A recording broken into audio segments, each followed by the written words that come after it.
All right, B. The news last week among the transfer portal madness where we saw 4 kids go in 3 days, which we'll get to in a second, was Jay Boulware taking the job at Texas, which is his alma mater, where he Right. was an offensive tackle, where he was a student assistant. So after serving, 7 years at Oklahoma dating back to 2013, he Yep. goes home to take the tight end special teams job at the University of Texas. Now, 2 things I think are interesting about this. The first one is OU hasn't even acknowledged it.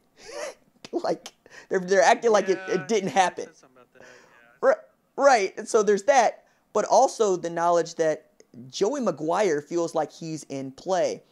Mm-hmm. And I'm going to give some background real quick on Joey McGuire and then ask you your take on this stuff. But for those of you that don't know, Joey McGuire is a Texas high school football legend, the one of the best coaches of the past 25 years. He's on the level there that Alan Trimble was at in Oklahoma out of Jinx. He won 3 state championships, made 4 state title appearances in 14 years, put together a record of 141-42, and went 16-0 in 2006. In 2014, they were a top 10 team across the country. And then in 2017, one of my favorite notes, 28 of his kids play college football out of that 2017 group, one of which, of course, is Charleston Rambo. Rambo Yep. gave a quote to the Dallas Morning News that said, "Hey, McGuire is like my dad." And if he knew that McGuire was going to take the Baylor job before that he committed to Oklahoma, he would have followed McGuire to Baylor as a tight ends coach, right? Yep. Add to this, when he took the job, It shows you the type of person McGuire is too. That he right, didn't say anything to try to sway him. when he took the job at Cedar Hill, he was 31, and they were coming off of 8 straight losing seasons and a record of 18-43 in the 6 previous. And the alumni and fans at the time did not want him to get the job, but his kiddos signed a petition, every last one of them on that football team, saying, "We want Coach McGuire as our head coach." And all they did was win. So when the job came open at Baylor, when Matt Rule took the Carolina Panthers job, his kids were very loud about make Coach McGuire our head coach. They gave the job to Dave Aranda, and Mac Rhodes and Dave Aranda have not been shy about saying, "We want to keep Coach McGuire on staff." But now it feels like Yeah. McGuire's going to have an opportunity to either join Oklahoma's defensive staff or stay at Baylor, and we'll see what they provide him there. But interesting times and interesting stuff going on here, right, man? Yeah, yeah. Look, I can't confirm the offer, but I did talk to, and I want to thank Chris Hummer publicly for helping me out on all this.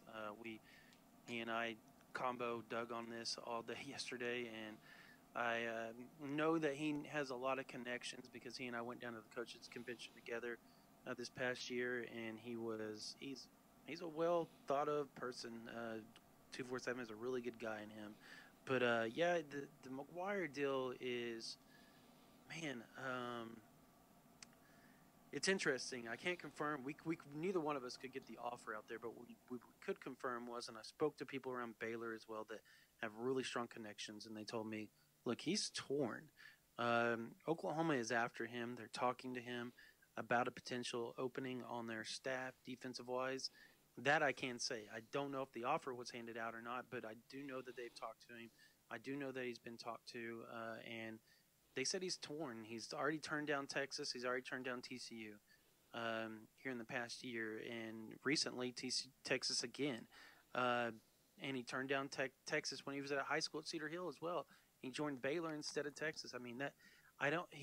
The reason they said they worry about Oklahoma is because he has such a great respect for the staff at Oklahoma and the program. Holds it in such high regard in his mind that's where they think it becomes where he's torn. Now, obviously, he's got a kid that is a quarterback on the team, a walk-on quarterback at Baylor. That's playing a major role in this as well. And most people think he's going to stick with Baylor. So we'll see how it plays out. I think the family tie has more to do with it. One person told me if this kid wasn't at Baylor, they think he would take the Oklahoma job if it was offered to him. So, I mean, that tells you everything right there. His kid being at Baylor has a lot to do with it. I think his kid likes it at Baylor. He may not want to come to Oklahoma, but you can potentially talk a kid into, hey, go learn under Riley. If you want to be a coach, go learn under Riley.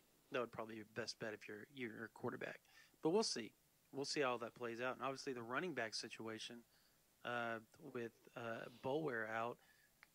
DeMarco Murray is a name that keeps popping up over and over and over and over. No matter who I talk to, they're like, I think DeMarco Murray would be a great fit. If Kel Gundy does, now I'm told Kel Gundy is open to moving to the running back position. And at one point, he told, according to a few sources, that he told Riley, hey, move me back to running back and you can find another inside wide receivers coach. And they just decided to go in a different direction because it really did look like Gundy was going to be moving to running backs.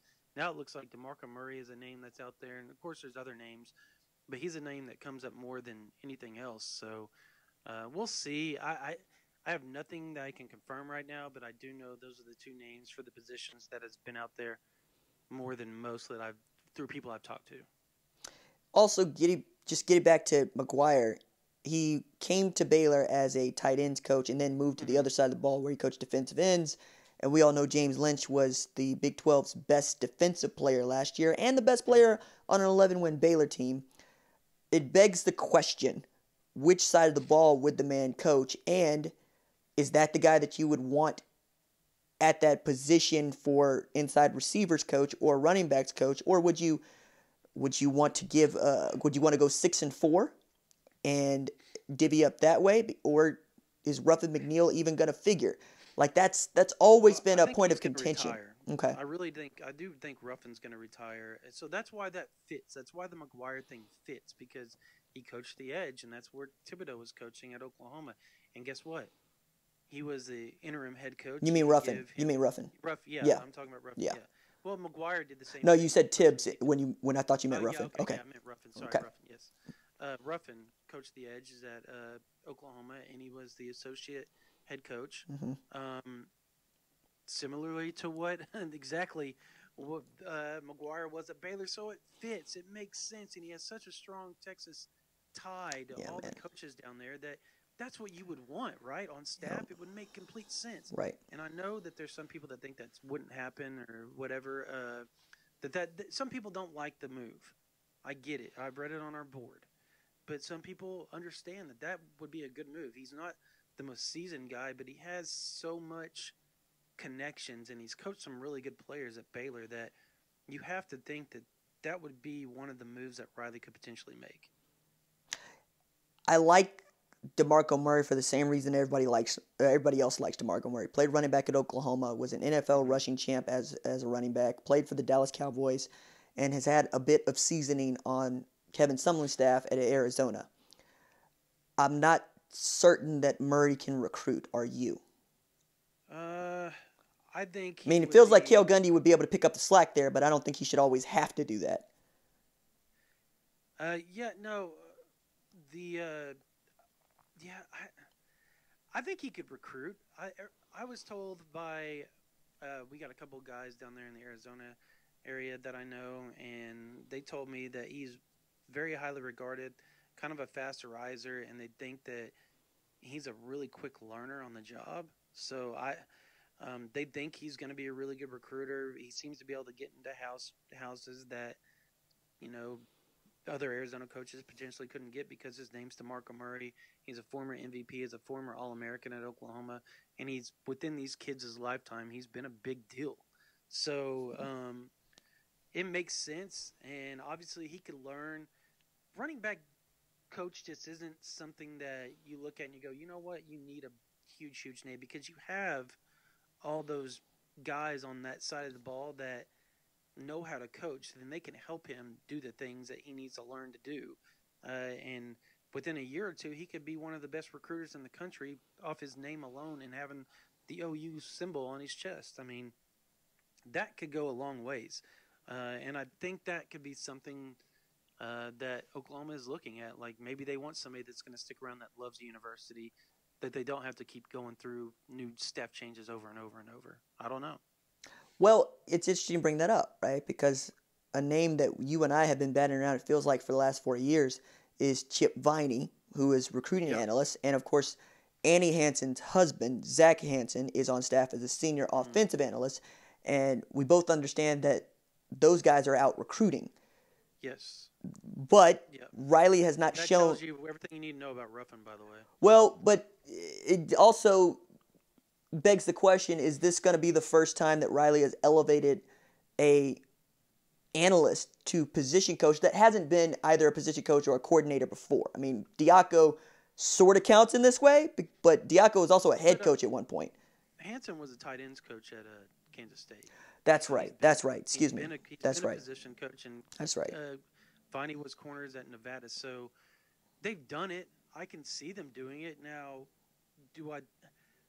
I think Viney would be the most likely if they decided, you know what we're going to do? We're just going to move Manning over to defensive end, outside linebackers, because he's coached that so much, and we're going to put Viney at cornerbacks coach. But I don't know that I see that happening just yet. I do think that's a potential of happening, but again, it's nothing that I would go out and report as, hey, this is what's going to happen right now, because I think Oklahoma is looking to hire outside right now. And is that something that could potentially cause you to lose Chip Viney, because he is so highly regarded as a recruiter? He is back out on the road, and he is doing things that, and probably can do things that nobody else can do because of his youth and just the way that he gets the culture in the players. He just does. He's so good. So I don't know how you go about, if you're Coach Viney, I don't know how you go about doing that and looking at your future if you don't end up getting that position coach here in the near future, which, I mean, it could happen later on. Other things could happen. Moves could happen, again, to move him out into a position coach. I mean, who knows? What if Oklahoma just went ahead and just decided, you know what, we're going to make you be the inside, or make you the H-back end running backs coach to Beamer, and they just leave everything alone and they hire two guys on defense, and Viney's one of them. I mean, that could be a potential too. I think so. But it's also, you bring up a good point. Whenever possible, it seems like Riley has gone outside the program to go get someone to help him, whether it be Schein, Beamer, and there hasn't been any movement outside of Boulware on the offensive side of the ball, but Alex Grinch, Roy Manning, Brian Odom, bringing him back in after some seasoning at Houston, Washington State, so forth, so on. I think it's just because we're so familiar, especially with Viney, with these guys, and feels like with Hansen, I mean, having the Hansen and Hansen duo stay at Oklahoma, I think is in everybody's best interest. You know what I mean? Yeah. And not to say that what they do. Not to say that if Zach took a job somewhere else that Andy's going to leave, because it wasn't that way when he's at Kansas State, obviously. But I think that sense of family and unity also just makes you stronger. But I also get this. I get that Oklahoma is not just a national brand. It is constantly competing for a national championship. Whether or not win a semifinal or win a national championship is not really my point. My point is Riley is looking for an edge all the time. And if he thinks he can get an edge by poaching someone else, like, say, Joey McGuire, off of someone else's staff to join his and teach them something new and to add value where they don't have it already, I think that's what he's going to do. And that's what a head coach is supposed to do. Yeah. No, you know that he wants to win a title because, look, I reported this on OU Insider, and it still rings fact. I was talking to a kid, and he goes, you know what? And this is like we're talking about his family and all kinds of stuff, and it's in the middle of the conversation. He goes, you know what? I was thinking about this today, and I'm close to the kid, so I mean he's usually really open to me. And he goes, you know what? This just didn't make sense, but I was going to ask Coach Riley about this anyways. But he randomly goes, hey, don't worry about the staff. You know, we're all going to be here. I'm not going anywhere, and we're all going to be signing new contracts soon. Don't worry about it. We're all talking about it. Just relax about that. Don't listen to the media. Like, he goes, he randomly told me that. And he goes, that made me feel more comfortable than anything because I was going to ask him, but I didn't have to ask him that. And he goes, that made me feel like everything was going to be okay at Oklahoma and that everything that I had worried about previously, and this kid's not committed. I mean, he's visited a couple of times, whatnot, but he just thought, look, this will make Oklahoma higher on my list because of that. I feel more comfortable. Riley was open about it without me asking him, and I thought that was something that was really neat, and it really said something about the defensive staff. Now, he said there would be some changes to the kid. He goes, there will be minor twin changes, but nothing you would have to worry about. So, I mean, it was just like one of those deals where it's like, oh, well, what are you going to do? So you can kind of feel the roughing thing coming, but it's a matter of when, not if, I think, more or less with Ruffin. But I just found that an interesting anecdote to the junior day weekend that Riley was open to recruits about the coaching stuff, and with a couple of them without even asking. Let's take a break. We come back. Let's talk about the effect of the portal entries, which looked much larger than it was. And also, I want to bring up a bit of social media news related to Oklahoma, and I'll explain that when we come back.